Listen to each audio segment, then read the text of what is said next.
va déjà passer au temps additionnel, messieurs. On peut passer au temps additionnel. Exactement. Et donc, j'ai cru comprendre qu'il allait s'agir de Samuel Edozier. Il y a Samuel Edozier également comme joueur à suivre, donc qui ont une probabilité de performer plus élevée ce week-end. Même si c'est un classico, je pense que si la différence doit venir d'un homme du côté d'Anderlecht, c'est lui. On a notamment pu le voir avec ses dribbles, il est vraiment excellent.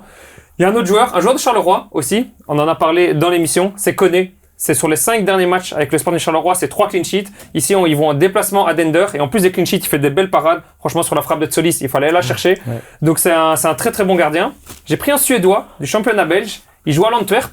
On n'en a pas parlé. Je trouve qu'on n'en parle pas assez. C'est Andrejka. Il est vraiment vraiment bon. 8 titularisations cette saison. C'est 4 buts, 3 passes décisives. C'est un élément assez important sur le côté gauche. Et je pense qu'il a bien remplacé Balikwisha.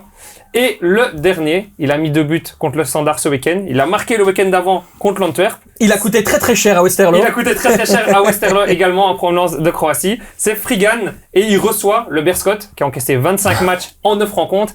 Donc Frigan buteur ce week-end. Je pense que ça va suivre. C'est très très très intéressant. Ouais. J'avais une petite question à vous poser avant de terminer cette émission sur un joueur dont on parle énormément à l'étranger qui est belge, mais dont je ne connais pas le niveau intrinsèque. Vous êtes des experts.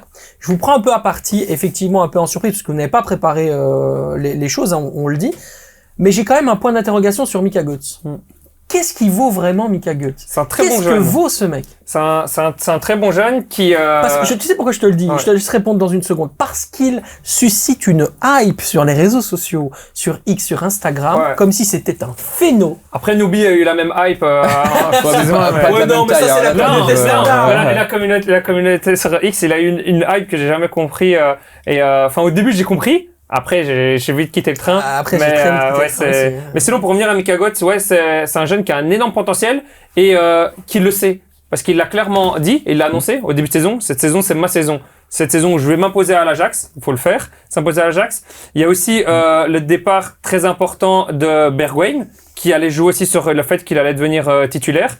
Il était sur le banc, sorti de banc, ici en qualif de Coupe d'Europe. C'est lui qui jouait, mais pas en championnat. Il marquait. Ici, il a encore été important avec des goals importants aussi. Donc, c'est un joueur vraiment à suivre. C'est un joueur qui joue, qui est jeune, qui est belge. Il y en a d'autres qui sont jeunes, qui sont belges, qui sont repris en sélection, mais qui jouent pas. Donc, Tedesco. Allô, ring, ring.